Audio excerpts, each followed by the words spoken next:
ஜோசித ராஜபக்சவை கடற்படையில் இணைத்துக் கொண்டு மிக பெரும் மோசடி செய்த முன்னாள் கடற்படை தளபதி வசந்த கர்ணகொட அதிரடி கைது. பிள்ளையானின் மிக நெருங்கிய சகாவான இனிய பாரதி 6 மிக முக்கிய கொலைகளின் குற்றவாளி உறுதிப்படுத்தியது நீதிமன்றம். சிக்கப் போகும் பெரும் புள்ளிகள். நாடாளுமன்ற உறுப்பினர் அர்ஜுனா ராமநாதனின் பாராளுமன்ற உறுப்பினர் பதவி தொடர்பில் எழுந்துள்ள சந்தேகம். உடனடியாக சுரேஷ் சாலே தொலைபேசி மற்றும் மடிக்கணினியின் கடவுச் சொற்களை குற்றப்புலனாய்வு திணைக்களத்திடம் ஒப்படைக்க வேண்டும், இல்லையில் சட்ட நடவடிக்கை எடுக்கப்படும். சுரேஷ் சாலேவை காப்பாற்றுவதற்கு பெரும் பாடுபடும் உதயகம்மன்வல விமல் வீரவம்ச உடனடியாக சட்ட நடவடிக்கை எடுக்கும்படி உத்தரவிட்ட நீதிமன்றம். முன்னாள் கடற்படை தளபதி அட்மிரல் வசந்த கர்ணகொட லஞ்சம் அல்லது ஊழல் குற்றச்சாட்டுகள் குறித்த விசாரணை ஆணைக்குழுவால் இன்று கைது செய்யப்பட்டுள்ளார். இலங்கை கடற்படையில் நிறைவேற்று அதிகாரியாக ஜோசித ராஜபக்சவின் நியமனம் மற்றும் அதனைத் தொடர்ந்து பிரித்தானிய அரச கடற்படை கல்லூரியில் அவருக்கு அளிக்கப்பட்ட பயிற்சி ஆகியவை தொடர்பான விசாரணைக்காக வசந்த கர்ணகொட முன்னதாக அழைக்கப்பட்டிருந்தார். உடல்நல குறைவை காரணம் காட்டி அவர் இதற்கு முந்தைய ஒரு சந்தர்ப்பத்தில் ஆணையத்தில் முன்னிலையாகவில்லை. இந்த நிலையில் ஜோசித ராஜபக்சவும் இந்த வழக்கில் கடந்த மாதம் கைது செய்யப்பட்டு பின்னர் பிணையில் செல்ல அனுமதிக்கப்பட்டார். விசாரணை தரவுகளின்படி ஜோசித ராஜபக்ச 2026 டிசம்பரில் உரிய கடற்படை மாணவர் பயிற்சிக்கு தேர்வு செய்யப்பட்டார். இருப்பினும் அதற்கு முன்பாக 2006 செப்டம்பரில் முன்னாள் கடற்படை தளபதி உரிய பிரித்தானிய கடற்படை பயிற்சிக்கு தன்னை அனுப்புமாறு அதிகாரப்பூர்வமாக கோரியிருந்தது தெரிய வந்துள்ளது. மேலும் அவர் தேர்வு செய்யப்பட்ட இந்த மாணவர் பயிற்சிக்கு விண்ணப்பங்களை அழைக்கும் பத்திரிகை விளம்பரங்கள் 2006 அக்டோபரில் வெளியிடப்பட்டதை விசாரணைகள் மேலும் உறுதிப்படுத்தியுள்ளது. இந்த நிலையிலேயே மோசடி இடம்பெற்றுள்ளதென்பது உறுதி செய்யப்பட்டுள்ளமையால் வசந்த கர்ணகொட கைது செய்யப்பட்டுள்ளார். 6 மனித படுகொலைகள் தொடர்பாக சிஐடியினரால் கைது செய்யப்பட்டு பயங்கரவாத தடைச்சட்டத்தின் கீழ் தடுத்து வைக்கப்பட்டிருந்த தமிழ் மக்கள் விடுதலை புலிகள் கட்சியின் அம்பாறை மாவட்ட பொறுப்பாளரும் முன்னாள் கிழக்கு மாகாண சபையின் உறுப்பினருமான இனிய பாரதி என்று அழைக்கப்படும் கே புஷ்பகுமார் எதிர்வரும் 8ஆம் திகதி வரை மட்டக்களப்பு சிறைச்சாலையில் விளக்கமறியலில் வைக்குமாறு அக்கரைப்பற்று நீதவான் நீதிமன்றம் நேற்றைய தினம் உத்தரவிட்டுள்ளது. கடந்த 2007ஆம் ஆண்டு ஜூன் மாதம் 28ஆம் திகதி திருக்கோவில் பிரதேச சபையின் முன்னாள் தவிசாளர் உதயகுமார் விநாயகபுரத்தில் உள்ள அவரது வீட்டிலிருந்து திருக்கோவில் உள்ள பிரதேச சபையை நோக்கி பயணித்த போது அவரை விநாயகபுரம் கோரக்களப்பு வீதியில் வைத்து இனம் தெரியாத துப்பாக்கிதாரிகள் சுட்டு படுகொலை செய்தனர். இந்த சம்பவம் தொடர்பாக அவரது மனைவியார் படுகொலை செய்யப்பட்ட தனது கணவருக்கு நீதி கோரி காவல் நிலையத்தில் முறைப்பாடு செய்திருந்தார். இதனுடன் தொடர்புடைய சந்தேகத்தின் அடிப்படையில் இனிய பாரதி என்று அழைக்கப்படும் கே புஷ்பகுமார் கடந்த 2025 ஜூலை 6ஆம் திகதி திருக்கோவில் வைத்து அவரது சகாவான சசிதரன் தவசீலன் மட்டு சந்திவெளியில் வைத்தும் கொழும்பிலிருந்து வந்த குற்றப்புலனாய்வு பிரிவினரால் கைது செய்யப்பட்டனர். கைது செய்யப்பட்ட இவர்களை சிஐடியினர் பயங்கரவாத தடை சட்டத்தில் வைத்து விசாரணைகளை மேற்கொண்ட நிலையில் 2005 தொடக்கம் 2009 வரையிலான காலப்பகுதியில் அம்பாறை திருக்கோவிலை மையமாக வைத்து திருக்கோவில் பிரதேச சபை தவிசாளர் உதயகுமார் துப்பாக்கியால் சுட்டு படுகொலை செய்யப்பட்ட சம்பவம் உட்பட 6 மனித படுகொலைகள் தொடர்புடைய தகவல்கள் வெளியாகியிருந்தது. இதையடுத்து 1 வருட காலமாக பயங்கரவாத தடை சட்டத்தின் கீழ் வைத்திருந்த இவரை சிஐடியினர் இவருக்கு எதிராக அக்கரைப்பற்று நீதவான் நீதிமன்றத்தில் நேற்று வியாழக்கிழமை முன்னகர்வு பத்திரமூடாக வழக்கு தாக்கல் செய்து நீதிமன்றத்தில் முற்படுத்தினர். இந்த வழக்கை நீதவான் விசாரணைக்கு எடுத்துக்கொண்ட போது இவரை பயங்கரவாத தடை சட்டத்தில் இருந்து விடுவித்துள்ளதாக சிஐடியினர் நீதிமன்றத்திற்கு அறிவித்ததை அடுத்து நீதவான் இவரை எதிர்வரும் 8ஆம் திகதி வரை மட்டக்களப்பு சிறைச்சாலையில் விளக்கமறியலில் வைக்குமாறு உத்தரவிட்டுள்ளார். இதேவேளை கடந்த 2005 தொடக்கம் 2009 வரை காலப்பகுதியில் திருக்கோவில் மற்றும் விநாயகபுரம் பகுதிகளில் பலர் கடத்தப்பட்டு காணாமல் போன சம்பவம் தொடர்பாக காணாமல் போனோரின் உறவுகள் இனிய பாரதி மீது குற்றம் சாட்டி வருவதுடன் அவருக்கு எதிராக நீதிமன்றத்தில் வழக்கு தாக்கல் செய்துள்ளமையும் குறிப்பிடத்தக்கது. முன்னாள் அரச புலனாய்வு சேவை பணிப்பாளர் நாயகம் சுரேஷ் சாலே தனது கைபேசி மற்றும் மடிக்கணினியின் கடவுச் சொற்களை குற்றப்புலனாய்வு பிரிவினரிடம் வழங்குமாறு உத்தரவிடப்பட்டுள்ளது. குறித்த உத்தரவை கொழும்பு கோட்டை நீதவான் நீதிமன்றம் பிறப்பித்துள்ளது.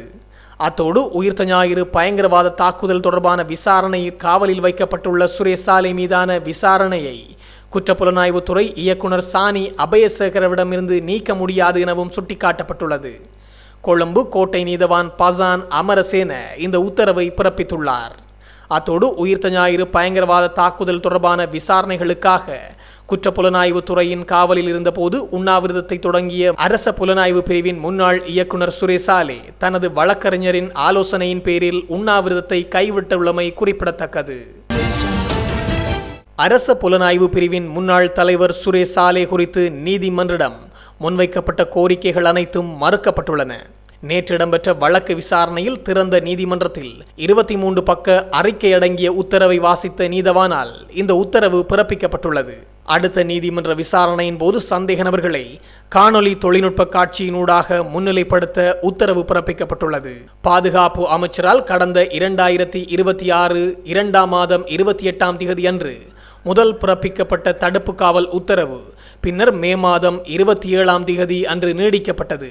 இதன்படி சந்தேக நபரை சிஐடி காவலில் வைத்து விசாரிக்க வேண்டும் என உத்தரவு பிறப்பிக்கப்பட்டுள்ளது. இந்த விசாரணை மிகவும் சிக்கலானதாக இருப்பதால் சட்டமா அதிபர் இதனை மேற்பார்வை செய்வார் எனவும் உத்தரவு பிறப்பிக்கப்பட்டுள்ளது.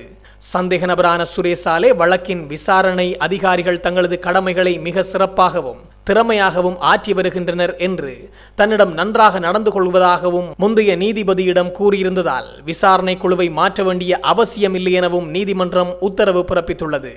பயங்கரவாத தடுப்புச் சட்டத்தின் பிரிவு 9(1) கீழ் பிறப்பிக்கப்பட்ட தடுப்பு காவல் உத்தரவை கேள்வி கேட்க நீதவான் நீதிமன்றத்திற்கு அதிகாரமில்லை எனவும் தெரிவிக்கப்பட்டுள்ளது. அதன்படி சந்தேக நபருக்கு வெளியிலிருந்து புத்தகங்கள், செய்தித்தாள்கள் அல்லது பத்திரிகைகளை வழங்குவதற்கான கோரிக்கையையும் நிராகரிக்கப்பட்டுள்ளது. குற்றத்தடுப்பு விசாரணை பிரிவின் நூலகத்திலிருந்து வாசிப்பு பொருட்களை பார்க்க காவல்துறை ஏற்கனவே அவருக்கு அனுமதி அளித்துள்ளது. மேலும் வெளியிலிருந்து பொருட்களை கொண்டு வருவதால் தேவையற்ற தகவல்கள் பரிமாறப்படும் என்ற அபாயம் ஏற்பட்டுள்ளதாகவும் தெரிவிக்கப்பட்டுள்ளது. சந்தேக நபர் தவறான முடிவெடுக்கும் அபாயத்தில் இருப்பது தெரிய வந்துள்ளதால் அவருக்கு பேனாவோ அல்லது பென்சிலோ ஆபத்தான பொருட்கள் கொடுப்பது தடை செய்யப்பட்டுள்ளது. இதனால் பேனா வழங்குவதற்கான கோரிக்கையும் நிராகரிக்கப்பட்டுள்ளது. இதன்போது கருத்து வெளியிட்ட பிரதி சொலிசிட்டர் ஜெனரல், இவ்வளவு காலமும் சந்தேக நபரின் உயிருக்கு அச்சுறுத்தலாக இருந்தவர்கள் விசாரணை அதிகாரிகள் அல்ல, மாறாக சுரேசாலேவேதன் தனது உயிருக்கு அச்சுறுத்தலாக இருந்துள்ளார் எனவும் தெரிவித்துள்ளார். மேலும் உணவு தவிர்ப்பிலிருந்து அவருக்கு வைத்தியர்கள் மூக்கின் மூலம் உணவளித்து வந்தார்கள் என்பதையும் அவர் அவ்விடத்தில் விளக்கியுள்ளார். அரச புலனாய்வு பிரிவின் முன்னாள் பிரதானி சுரேசாலே கைது செய்யப்பட்டமை குறித்து முன்னாள் அமைச்சர் உதய கம்மன்வலவுக்கு எதிராக நீதிமன்றத்தை அவமதித்ததாகவும் மதங்களுக்கிடையிலான பதற்றத்தை தூண்டும் வகையில் கருத்து வெளியிட்டதாகவும் முன்வைக்கப்பட்ட குற்றச்சாட்டுகள் தொடர்பில் சட்ட நடவடிக்கைகளை முன்னெடுக்குமாறு நீதிமன்றம் உத்தரவிட்டுள்ளது. இவ்வழக்கின் முன்னாள் அமைச்சர்களான உதய கம்மன்வல, விமல் வீரவம்ச, நாடாளுமன்ற உறுப்பினர் திலித் ஜெயவீர உள்ளிட்ட 6 பேர் கடந்த காலங்களில் ஊடக மாநாடுகளில் வெளியிட்ட கருத்துக்கள் நீதிமன்றத்தை அவமதிக்கும் வகையில் இருந்ததாக அரசு தரப்பு நீதிமன்றத்தில் தெரிவித்துள்ளது. இதன் அடிப்படையில் சம்பந்தப்பட்ட ஊடக மாநாடுகளின் திருத்தப்படாத காணொலி காட்சிகளை 10 ஊடக நிறுவனங்களிடமிருந்து பெற்றுக்கொள்ள குற்றத்தடுப்பு விசாரணை பிரிவுக்கு ஏற்கனவே அனுமதி வழங்கப்பட்டுள்ளது. முறைப்பாட்டாளர்களான அருட்தந்தை ரொஹான் சில்வா சார்பில் முன்னிலையான சட்டத்திரணி சுரேன் டி பெரேரா, உதய கம்மன்வல வெளியிட்ட கருத்துக்கள் பௌத்த மற்றும் கத்தோலிக்க மதங்களுக்கிடையில் பதற்றத்தை ஏற்படுத்தக்கூடியவை என்றும் சாட்சிகளுக்கு அச்சுறுத்தலாக அமையக்கூடும் என்றும் நீதிமன்றத்தில் தெரிவித்துள்ளார். இதையடுத்து குறித்த விடயம் தொடர்பில் உடனடியாக முறைப்பாடு பதிவு செய்து விரைவான விசாரணைகளை மேற்கொள்ளுமாறு குற்றப்புலனாய்வு திணைக்களத்திற்கு நீதிமன்றம் உத்தரவு பிறப்பித்துள்ளது. நாடாளுமன்ற உறுப்பினர் அர்ஜுனா ராமநாதன் பதவியில் இருப்பதற்கான தகமை சவாலுக்குட்படுத்தி தாக்கல் செய்யப்பட்டுள்ள மனு மீதான வாதங்களை விசாரணை செய்வதற்காக மேன்முறையீட்டு நீதிமன்றம் 2026 ஆகஸ்ட் 31ஆம் தேதியை நிர்ணயித்துள்ளது. இவ்விடயம் நேற்றைய தினம் மேல்முறையீட்டு நீதிமன்றத்தில் எடுத்துக்கொள்ளப்பட்ட போது நீதியரசர்கள் குழாம் முழுமையடையாத காரணத்தினால் இது ஒத்திவைக்கப்பட்டுள்ளது. சிவில் சமூக அமைப்பொன்றின் தலைவர் ஒசல ஹேரத் என்பவரால் இந்த மனு தாக்கல் செய்யப்பட்டுள்ளது. அதில் நாடாளுமன்ற உறுப்பினர் ராமநாதன் அர்ஜுனா அண்மையில் நடைபெற்ற பொது தேர்தலுக்கான வேட்பு மனுக்களை தாக்கல் செய்யும் போது அவர் இன்னும் அரசாங்க மருத்துவ அதிகாரியாக பணியாற்றி கொண்டிருந்தார் என குறிப்பிடப்பட்டுள்ளது.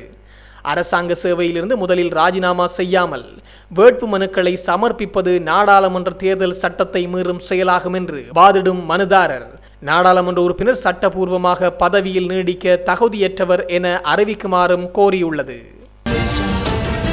நுகேகொட வாத்துவ பகுதியில் உள்ள வீடொன்றிலிருந்து உரிமம் கொண்ட கைத்துப்பாக்கி ஒன்றுடன் சந்தேக நபர் ஒருவர் கைது செய்யப்பட்டுள்ளார்.